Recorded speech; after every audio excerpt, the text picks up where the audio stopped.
Aquel día entré en el consultorio del doctor un poco antes de lo habitual.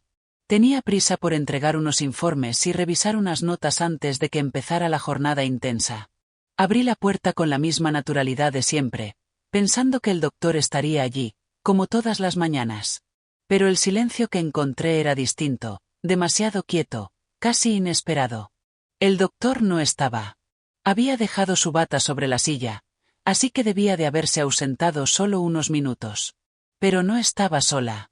Había un paciente sentado al borde de la camilla, y durante el primer segundo pensé que simplemente esperaba, tal vez cansado o incómodo. Luego el segundo se volvió más largo, casi espeso, y mis ojos captaron un movimiento que me dejó congelada. No fue necesario acercarme. Bastó observar cómo sus hombros se tensaban, cómo sus manos se movían de una manera que no pertenecía a ningún examen médico, ni a ningún ajuste de ropa inocente.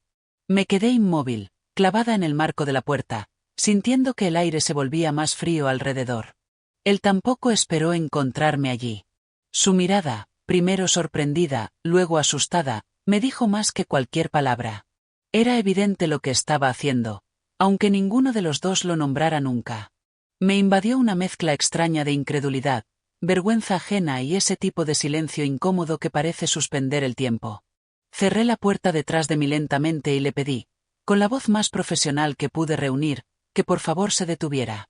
Él reaccionó al instante, como si lo hubieran despertado bruscamente de un sueño fuera de lugar. Se disculpó torpemente, casi sin poder mirarme a los ojos, y en ese momento me di cuenta de que su incomodidad era real, casi doloroso de observar. No era un hombre arrogante ni atrevido. Parecía más bien alguien atrapado en una situación absurda, impulsiva, que nunca debió ocurrir en un consultorio. Respiré hondo. Necesité unos segundos para recomponerme, para recordar que yo era la profesional en esa habitación, aunque el ambiente hubiera quedado marcado por aquel instante inesperado. Le pedí que se calmara, que se sentara, que tomara aire. Él obedeció como un niño que reconoce su error, con las manos juntas, inmóviles, como si intentara esconderlas del mundo. Y entonces, cuando el silencio se volvió demasiado pesado, él habló. Su voz era baja, quebrada. Dijo que pensó que estaba solo, que se había dejado llevar por un mal momento, por estrés, por nervios, por lo que fuera. No necesitaba excusas, pero me sorprendió su sinceridad. A veces, incluso la peor escena puede dar un giro cuando se deja entrar un poco de humanidad. Me senté en la silla frente a él, cruzando las piernas con calma, intentando devolverle algo de dignidad sin renunciar a mi profesionalismo. Él me agradeció en voz muy baja, y de algún modo la tensión fue cediendo.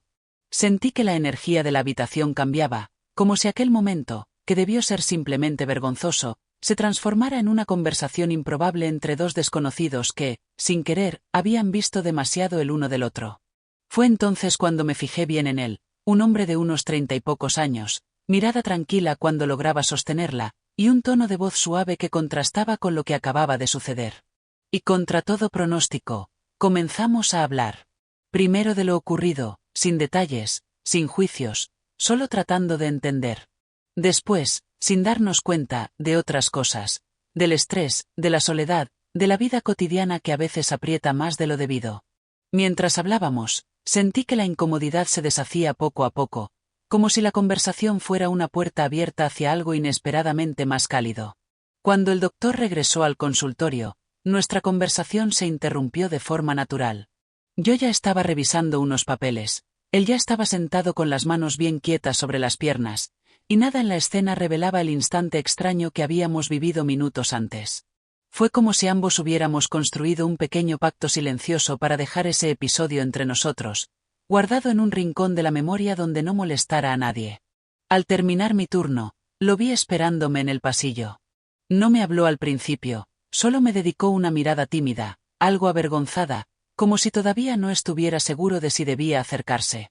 Y por alguna razón que no sabría explicar, yo no me sentí incómoda. Tal vez porque ya habíamos atravesado el peor momento posible y habíamos sobrevivido a él. Tal vez porque en su expresión noté más humanidad que atrevimiento. Me dijo que quería disculparse una vez más, que de verdad le pesaba lo que había ocurrido. Yo asentí, intentando que mi respuesta fuera amable pero profesional.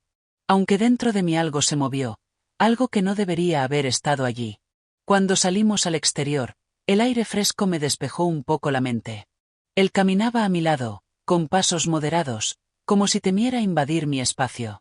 Hablamos de cosas simples, rutinarias, del clima, de la espera en los consultorios, de los horarios imposibles. Sus palabras eran suaves, casi cautelosas, y me sorprendió notar que me resultaba fácil escucharlo. Muy fácil, de hecho. En un momento se detuvo. Lo miré con curiosidad. Él respiró hondo, como si necesitara reunir valor. Me preguntó si aceptaría tomar un café con él. No hubo insistencia, ni esa energía pesada que tantas mujeres reconocemos. Solo una pregunta. Limpia, sincera. Una invitación que podía rechazar sin que él se sintiera humillado. Y lo extraño es que no quise rechazarla. No sé qué fue exactamente lo que me hizo decir que sí. Quizás la forma en que buscaba mis ojos sin ocultar su vergüenza. Quizás la calma que transmitía pese al incidente que podría haber arruinado cualquier posibilidad de trato. O quizás, simplemente, la necesidad de sentirme vista más allá del uniforme, más allá de la rutina agotadora del hospital. Fuimos a una cafetería pequeña, justo frente al edificio. Nada especial, mesas de madera, olor a café recién molido, un murmullo constante de conversaciones ajenas. Pero mientras nos sentábamos, sentí una especie de alivio inesperado, como si aquel espacio neutral nos diera permiso para dejar atrás el momento incómodo del consultorio. Allí, él habló de su vida. No en exceso, no con dramatismo. Solo fragmentos sueltos, su trabajo, su familia, sus miedos más cotidianos. Y yo, sin saber bien cómo, me descubrí contándole cosas mías también. Cosas que no suelo compartir con desconocidos. Tal vez porque después de encontrarnos en un instante tan vulnerable, era imposible mantener una máscara demasiado rígida. Hubo algo cálido en esa charla. Algo que se asentó entre nosotros sin necesidad de nombrarlo. Me di cuenta de que lo estaba observando de otra manera. Con curiosidad, sí. Pero también con una especie de ternura que no esperaba sentir. Cuando terminó la tarde y volvimos a la puerta del hospital, él me miró como si quisiera decir algo más, pero no se atreviera. Yo tampoco dije nada. El silencio fue largo, pero no pesado. Más bien, un silencio que abre posibilidades. Esa noche, al llegar a casa, pensé en él más de lo que debería. En su voz tranquila, en la honestidad torpe con la que me había pedido perdón. Y en la improbable cercanía que se había formado entre nosotros en un solo día. No sabía entonces hacia dónde nos llevaría esa historia. Pero intuía que no había terminado. Los días siguientes lo vi aparecer un par de veces más por el hospital. Al principio pensé que era casualidad, que había venido por algún control pendiente. Pero luego me di cuenta de que siempre elegía el horario en el que yo solía estar cerca de recepción o en los pasillos de la planta. No era una presencia invasiva, ni insistente. Al contrario, se quedaba a distancia, esperando a que yo notara que estaba allí antes de acercarse. Y cada vez que lo veía, algo dentro de mí se acomodaba de una manera extraña, como si mi cuerpo lo reconociera antes que mi mente. Yo intentaba mantenerme profesional, recordar que había líneas que una enfermera no debía cruzar. Pero también era verdad que lo ocurrido aquel día nos había dejado en una especie de territorio ambiguo, donde la prudencia convivía con una curiosidad silenciosa. Una tarde, al salir de mi turno, él estaba nuevamente allí, apoyado en una columna del pasillo. Su sonrisa era pequeña, pero genuina, casi tímida. Sin pedir permiso, se ofreció a acompañarme hasta la salida. No dije que sí, pero tampoco dije que no. Caminamos juntos, y esa caminata se sintió sorprendentemente natural, como si ya lo hubiéramos hecho cientos de veces. Afuera, el sol estaba bajando y la luz caía suave sobre los autos estacionados. Él me habló de un nuevo café que había abierto unas calles más allá, uno de esos lugares acogedores con lámparas cálidas y música que no molesta. Lo mencionó como si no esperara nada, como si solo quisiera compartir algo bonito conmigo. Y al final, no sé si fui yo quien lo sugirió o él, pero terminamos yendo juntos. En ese segundo café ya no había rastro de torpeza. Nos sentamos uno frente al otro, con una tranquilidad que parecía ganada a pulso. La conversación fluyó más libre, más ligera. Me hizo reír un par de veces, lo cual me sorprendió. Era extraño pensar que aquel hombre, el mismo que había provocado un momento tan incómodo en el consultorio, pudiera hacerme sentir tan cómoda. Y hubo un instante, breve pero claro, en el que nuestras miradas se encontraron de una manera distinta. No era casualidad, ni cortesía.